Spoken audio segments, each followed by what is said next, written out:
की शाही जामा मस्जिद को लेकर मचा बवाल क्या शांत हो गया या अंदर ही अंदर संभल को दोबारा आग में झुलसाने की तैयारी हो रही है?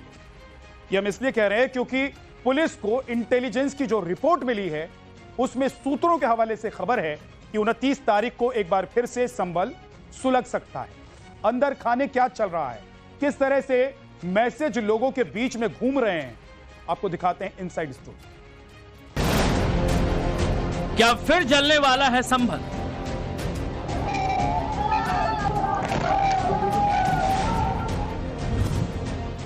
क्या फिर संभल में बवाल होगा?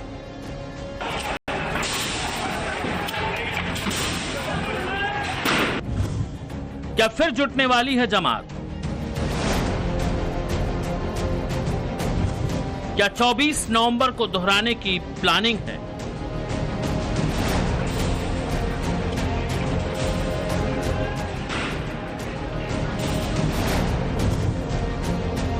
क्यों हो रहा है 29 तारीख का इंतजार?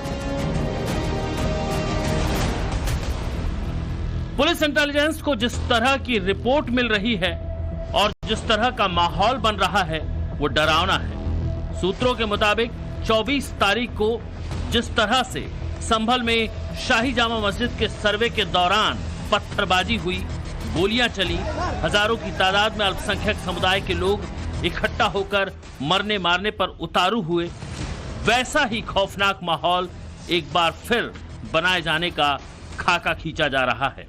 अंदर ही अंदर एक बार फिर 24 तारीख जैसा दंगाई माहौल बनाने की प्लानिंग हो रही है। ठीक 2 दिन बाद यानी शुक्रवार को संभल को सुलगाने की इस कोशिश में तमाम वो लोग शामिल हैं जिनके इशारों पर 24 तारीख को संभल जला। दरअसल सर्वे करने गई टीम के वकील विष्णु शंकर जैन के मुताबिक 24 तारीख को संभल के चंदौसी स्थित शाही जामा मस्जिद का सर्वे पूरा हो चुका है। सर्वे के दौरान हुए हंगामे के बावजूद सर्वे पूरी तरह से सुरक्षित है। 29 नवंबर को स्थानीय अदालत में सर्वे की रिपोर्ट जमा होनी है, लेकिन पुलिस की इंटेलिजेंस रिपोर्ट में सूत्रों के हवाले से खबर है कि मस्जिद को बचाने के लिए लोगों को उकसाने का काम पूरे इलाके में जारी है। उनसे कहा जा रहा है कि वो सड़कों पर उतरें और मस्जिद को बचाएं। 24 तारीख को हुए बवाल के बाद पूरे इलाके में इंटरनेट बंद है।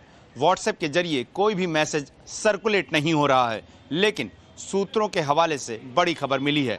दरअसल माहौल बिगाड़ने की साजिश में शामिल लोग लगातार मीटिंग कर रहे हैं। अंदर ही अंदर लोगों के जरिए जमात को उकसाने की कोशिश भी की जा रही है।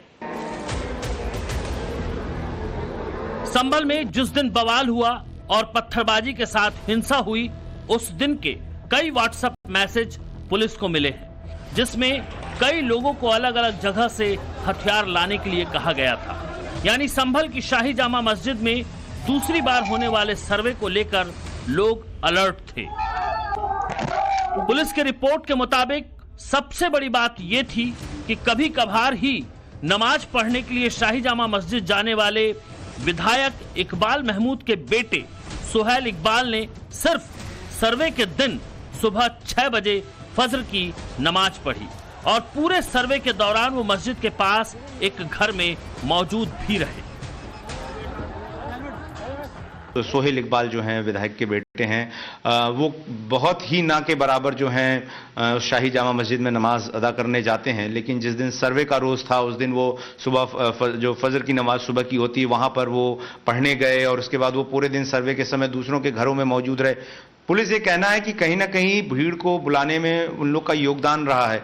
तो क्या आपको लगता है कि भीड़ अपने आप से वहां पर पहुंची थी या कोई ऐसे लोग भी हैं जिन्होंने भीड़ में यह भ्रम फैलाया कि मस्जिद को कोई नुकसान पहुंच जाएगा? ना देखिए, FIR में मेरा भी नाम है। जी जी, मैंने पहली बार उस दिन नाम था। हाँ, तो जहां तक सुहेल इकबाल का ताल्लुक है, मैंने तो उन्हें ऐसी कोई बात सुनी नहीं उनके बारे में, और ना उनका फोटो तो देखा था बस, और कि वो गए थे सर्वे, पहले सर्वे में, और दूसरी उस मर्तबा तो वो थे नहीं उसमें। कोई उनके बात ऐसी ये बात गलत कर रही है।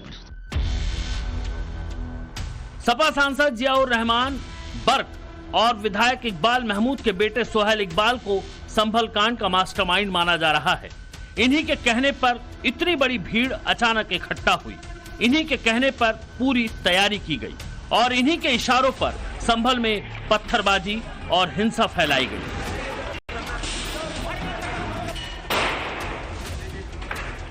इस मामले में पुलिस ने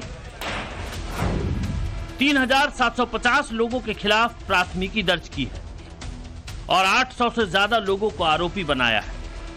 25 से ज्यादा लोगों को गिरफ्तार कर जेल भी भेजा गया है।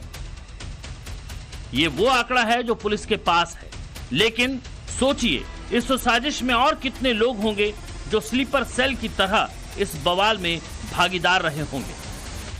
अदालत में सर्वे रिपोर्ट जमा होने वाली है, लेकिन कई बार ऐसा होता है कि सर्वे रिपोर्ट लीक भी हो जाती है, जैसा कि ज्ञानव्यापी परिसर के सर्वे के दौरान भी हुआ था, जब सर्वे के कुछ फोटोज और वीडियो सोशल मीडिया पर वायरल हो गए थे। इन्हीं तस्वीरों के आधार पर हिंदू पक्ष ने वहां पर शिवलिंग होने का दावा ठोक दिया था। अब चूंकि संभल में भी शाही जामा मस्जिद का सर्वे पूरा हो गया है और अगर फोटो और वीडियो बाहर आ गई तो ऐसे में इलाके के माहौल गर्म हो जाने की पूरी आशंका है। मस्जिद में श्री हरिहर मंदिर होने का दावा कितना पुख्ता है, इसकी जिम्मेदारी अदालतों को तय करनी है, लेकिन जिस तरीके से शाही जामा मस्जिद को लेकर हंगामा खड़ा किया गया, उससे ये बात तो साफ हो जा रही है कि मुस्लिम पक्ष को ये डर सता रहा है कि सबूत उनके खिलाफ जा रहे हैं। वरना दूसरे सर्वे के दौरान 24 तारीख को भीड़ को ऐसा क्यों लगने लगा कि मस्जिद को नुकसान पहुंचाया जा रहा है। बड़ी हैरानी हो रही थी कि वो लड़के जब उन्हें पुलिस प्रशासन रोक भी रहा था, वो पत्थरबाजी कर रहे थे। जब वो वजू खाने का पानी नीचे नालियों से बहने लगा तो इस बात की उनमें मैसेजिंग पहुंची कि शायद मस्जिद में कोई खुदाई हो रही है, मस्जिद को नुकसान पहुंचाया जा रहा है। जबकि जो मस्जिद के सदर हैं वो ये मैसेजिंग दे रहे थे माइक स्पीकर पर कि नहीं, जो कुछ हो रहा है वो कोर्ट के आदेशों से सर्वे हो रहा है।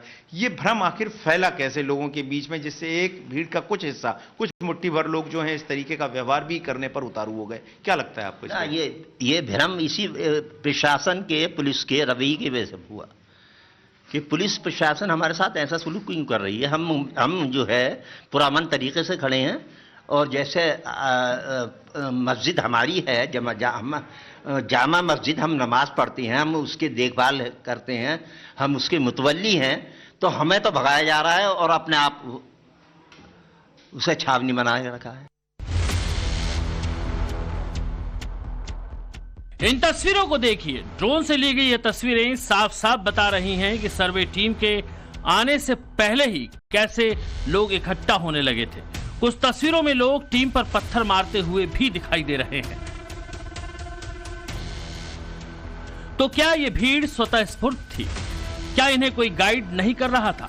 जिन लोगों को मास्टरमाइंड माना जा रहा है, क्या वो इन्हें निर्देश नहीं दे रहे थे? विधायक का बेटा सोहेल उसी दिन मस्जिद में नमाज अता करने क्यों आया? पुलिस का आरोप है कि सोहेल लोगों की भीड़ को भड़का रहा था, लेकिन सोहेल इकबाल पुलिस के आरोप को खारिज कर रहा है। उसका कहना है कि यह बात सच है कि उसने उस दिन नमाज अता की। यह भी सच है कि हंगामे के दौरान वो पास ही मौजूद था, लेकिन विधायक जी यानी इकबाल महमूद के कहने पर सर्वे टीम को वो सपोर्ट करने गया था।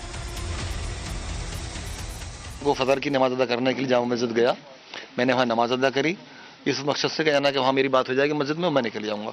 तो मैंने देखा कि वहाँ पे कमेटी के लोग नहीं थे, सदर साहब नहीं थे, तो मैंने उनके घर बराबर में है फारूकी साहब का, तो मैंने फारूकी साहब के घर बैठकर उनसे बातचीत करी सर्वे से पहले कि ऐसे जाना सर्वे की टीम आ रही है। बोले हाँ मुझे मालूम हुआ है किसी के माध्यम से, और हम जो है मैंने कहा आप लोग सहयोग कीजिएगा, मंत्री जी ने कहलवाया भी है और इसमें हमारा आवाम का भी जाना इसमें सहयोग करना है हमें। तो ये चीज़ करके हम जब निकल रहे थे तो कप्तान साहब वगैरह आ गए, टीम वगैरह आ गई, तो उन्होंने हमसे ये कहा कि आप लोग घर के अंदर रहिएगा, घर से बाहर मत निकलिएगा। हमने सारी बैरिकेडिंग्स करा दी हैं, सर्वे का काम शुरू हो चुका है, आप लोग घर में रहिए। तो हम लोग घर में आके बैठ गए और घर में बैठने के बाद जो भी हुआ वो बाहर की बात है, हमें नहीं मालूम। विधायक इकबाल महमूद के बेटे सोहेल इकबाल को संभल कांड का मास्टरमाइंड माना जा रहा है। सिर्फ यही नहीं, सपा सांसद जियाउर रहमान बर्क भी इस पूरे कांड में बड़ी भूमिका के भागीदार है। कहा तो ये भी जा रहा है कि इलाके में वर्चस्व की लड़ाई भी संभल कांड की वजह बनी। यूपी के मंत्री नितिन अग्रवाल ने दावा किया है कि तुर्क और पठान के विवाद और वर्चस्व की राजनीति के चलते संभल में हिंसा हुई। इसमें बिल्कुल स्पष्ट है कि वहां पे विधायक और सांसद अपने वर्चस्व की लड़ाई लड़ते आए हैं और कौन बड़ा है, कौन पावरफुल है, इसकी लड़ाई हमेशा रही है वहां पे। और इसमें कोई दो राय नहीं है कि जो ये हिंसा कराई गई ये केवल और केवल इन दोनों के वर्चस्व की लड़ाई रही है। ये दोनों साबित करना चाहते हैं कि हम किसका राज वहां पे रहेगा, चलेगा, किसके समर्थक ज्यादा मजबूत रहेंगे। और आपने देखा होगा कि गोलियां जिन्होंने चलाई वो सांसद के समर्थक थे, जिनको गोलियां लगी वो विधायक के समर्थक थे। आपस में उन दोनों समर्थकों के बीच में झगड़ा हुआ, लड़ाई हुई और उसको दंगे में तब्दील हो गया। लड़ाई जो हो, लेकिन इस लड़ाई में लोगों की जान जा रही है। संभल की आग घरों के चिराग बुझा रही है। हिंदू हो, मुस्लिम हो, कोई भी हो, पहले वो इंसान है। लेकिन जमात के रहनुमा बनने वाले मौलाना इस आग को और भड़काने में लगे हुए हैं। मैं फख्र महसूस कर रहा हूं अपने बच्चों पर जो रसूल आजम के नाम पर शहीद हो गए, जो अपने इस्लाम के नाम पर मुसलमान होने की वजह से जिन्हें शहीद किया गया है। मैं उनकी मौत पर फख्र कर रहा हूं और उनके अहले खाना के गम में बराबर का शरीक हूं और मैं संभल जाऊंगा भी। कैला मंदिर के महंत ऋषिराज गिरी ने संभल की जामा मस्जिद में श्रीहरि मंदिर होने का दावा किया है। वो दावा कितना सही है, कितना गलत, इसका फैसला देश की अदालतों को करना है। लेकिन देश के माहौल को इस तरह से बिगाड़ने की कोशिश तो साफ तौर पर विद्रोह और बगावत है और सरकार और प्रशासन को पूरा हक है कि वो इन बगावती तेवरों को सख्ती से शांत करे। फिलहाल उत्तर प्रदेश पुलिस पूरी तरह अलर्ट है और संभल में होने वाली हर हरकत पर नजर रखे हुए है। ब्यूरो रिपोर्ट, टाइम्स नाउ, नव भारत।